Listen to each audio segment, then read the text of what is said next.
बिहार विधानसभा चुनाव से पहले सियासी सरगर्मियां तेज। सासाराम से महागठबंधन की महायात्रा की शुरुआत। वोट अधिकार यात्रा की शुरुआत के लिए सासाराम में महासभा का आयोजन। राहुल गांधी, कांग्रेस अध्यक्ष खड़गे, लालू यादव और तेजस्वी समेत महागठबंधन के शीर्ष नेता शामिल। यात्रा की शुरुआत के लिए आरजेडी नेता तेजस्वी यादव ने राहुल गांधी का धन्यवाद किया। कहा, बीजेपी चुनाव आयोग के जरिए वोट का अधिकार छीन रही है, चोरी नहीं डकैती हो रही है। संबोधन के दौरान राहुल गांधी ने बीजेपी सरकार और निर्वाचन आयोग को घेरा। कहा, बीजेपी और आरएसएस संविधान मिटाने की कर रहे हैं कोशिश, बिहार में नहीं होने देंगे वोट चोरी। सासाराम में यात्रा की शुरुआत से पहले कांग्रेस अध्यक्ष खड़गे ने जनता से मांगा समर्थन। यात्रा को देशहित के साथ संविधान बचाने की यात्रा बताया। दिल्ली एनसीआर को प्रधानमंत्री मोदी आज देंगे बड़ी सौगात। रोहिणी में हजारों करोड़ की परियोजनाओं का किया लोकार्पण। दिल्ली एनसीआर की कनेक्टिविटी को मिलेगा बूस्ट। प्रधानमंत्री मोदी करेंगे द्वारका एक्सप्रेसवे और यूईआर सेकंड का लोकार्पण। राजधानी में भीड़भाड़ कम करने की सरकार की व्यापक योजना। यात्रियों के समय में कमी लाने के लिए सरकार की बड़ी पहल। द्वारका में प्रधानमंत्री मोदी का संबोधन। दिल्ली को सुंदर शहर बनाने का जिम्मा। यमुना की सफाई में जुटी दिल्ली सरकार। प्रधानमंत्री मोदी ने भारत को आत्मनिर्भर बनाने का दिया जोर। कहा, भारत में बने सामान पर भरोसा करें, भारतीय है तो भारत में बना खरीदें। आज पार्टी मुख्यालय में बीजेपी की संसदीय बोर्ड की बैठक। उपराष्ट्रपति चुनाव के उम्मीदवारों पर चर्चा संभव।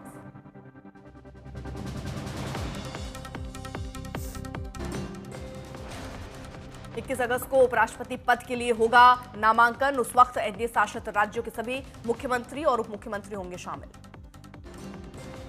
उपराष्ट्रपति चुनाव के उम्मीदवारों पर चर्चा के लिए कल इंडिया गठबंधन की बैठक। खड़गे की अध्यक्षता में संसद भवन में मीटिंग। कांग्रेस नेता वीके हरिप्रसाद ने आरएसएस को भारतीय तालिबान बताते हुए प्रधानमंत्री मोदी की आलोचना की और कहा, बीजेपी और आरएसएस इतिहास को तोड़ मरोड़ कर पेश करने में माहिर है।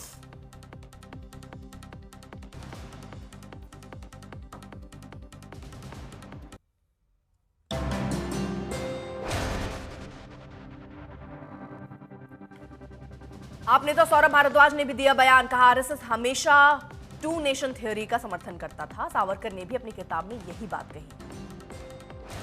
एनसीईआरटी ने देश के विभाजन पर जारी किया मॉड्यूल। जिन्ना कांग्रेस माउंटबेटन को ठहराया जिम्मेदार। विपक्ष बोला, हिंदू महासभा मुस्लिम लीग की साठगांठ से बटा देश। कांग्रेस नेता संदीप दीक्षित ने भी दिया बयान। कहा, मैं एनसीईआरटी को विभाजन पर चर्चा के लिए चुनौती देता हूं। एनसीईआरटी के विशेष मॉड्यूल के बाद सियासी संग्राम तेज। आरजेडी नेता बोले, इतिहास किसी के सोचने से नहीं बदलता, उसका पूरा संदर्भ होता है। ओवैसी भी बोले, इतिहास में झूठ तो बोला जाता है। जो लोग देश छोड़कर चले गए वो चले गए, लेकिन जो मुसलमान रह गए वो देश के वफादार हैं। गोरखपुर में मोर को फल खिलाते नजर आए यूपी सीएम योगी। तस्वीरों में दिखा योगी का जानवरों के प्रति प्रेम। हैदराबाद के एक जिम में वर्कआउट करते नजर आए ओवैसी। जिम में डंबल भी उठाए। नवी मुंबई में डिप्टी सीएम एकनाथ शिंदे ने एक कार्यक्रम के दौरान भयानक हादसे का शिकार हुए। कार्यक्रम के मंच से उतरते वक्त धंसा स्टेज। मंच टूटने के बाद अफरा तफरी। सुरक्षा कर्मियों ने शिंदे को सुरक्षित बाहर निकाला। फिल्म बंगाल फाइल्स विवाद पर बोले केंद्रीय मंत्री सुकांता। कहा, फिल्म निर्माता की आवाज को दबाना चाहती है बंगाल सरकार।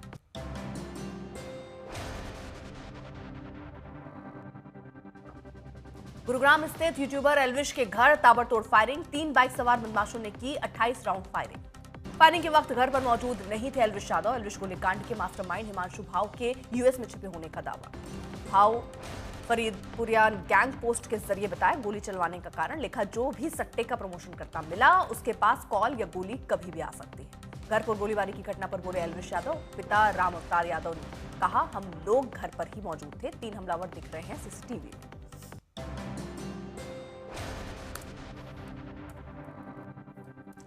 जम्मू कश्मीर में मानसूनी आफत जारी। कठुआ के घाटी इलाके में बादल फटने से तबाही।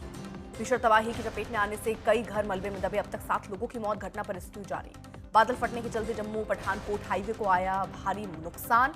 मलबा इकट्ठा होने के कारण यातायात बाधित। मंडी के 4 लेन निर्माण साइट पर फ्लैश फ्लड के चलते बहते नाले ने मचाई तबाही। कर्मचारियों ने भागकर बचाई जान। मौसम विभाग ने दिल्ली एनसीआर के कई हिस्सों में बारिश का जारी किया ऑरेंज अलर्ट। अगले कुछ दिनों के लिए जताई भारी बारिश की आशंका। दिल्ली में यमुना का जलस्तर बारिश के चलते खतरे के निशान से मात्र 0.8 मीटर दूर। आसपास के इलाकों पर मंडराया बाढ़ का खतरा। उधम सिंह नगर में बारिश का कहर। नदी में पिता पुत्र बहे। पिता का शव बरामद, लेकिन बेटा अभी लापता।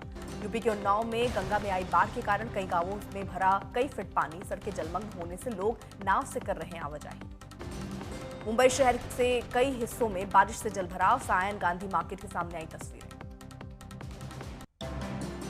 एमपी के बड़वानी में भारी बारिश के चलते रूपा नदी उफान पर, जनसैलाब में बही एक कार, प्रशासन अलर्ट। कटिहार में भारी बारिश के चलते चारों ओर जनसैलाब का दिखा मंजर, गांव, झोपड़ियां, सड़कें सब जलमग्न, लोगों को नाव से करना पड़ रहा है आवागमन। जालना में मूसलाधार बारिश से उफान पर आए नदी नाले, गांवों, खेतों और सड़कों पर भरा कई फीट पानी। हिंगोली में भारी बारिश के चलते सड़कों और खेतों में भरा पानी, कई गांवों का मुख्य सड़कों से टूटा संपर्क। दिल्ली के निजामुद्दीन इलाके में दरगाह की दीवार गिरने से हादसा, मरने वालों की संख्या बढ़कर 7। मुंबई के कई हिस्सों में भारी बारिश, लगातार हो रही बारिश से लोगों का जीवन अस्त व्यस्त। भारी बारिश की वजह से निचले इलाकों में जमा बारिश का पानी, सायना गांधी मार्केट में जलभराव की वजह से वाहनों की रफ्तार धीमी। अंधेरी और कुर्ला में बारिश की वजह से परेशान लोग, सबवे में जमा हुआ बारिश का पानी।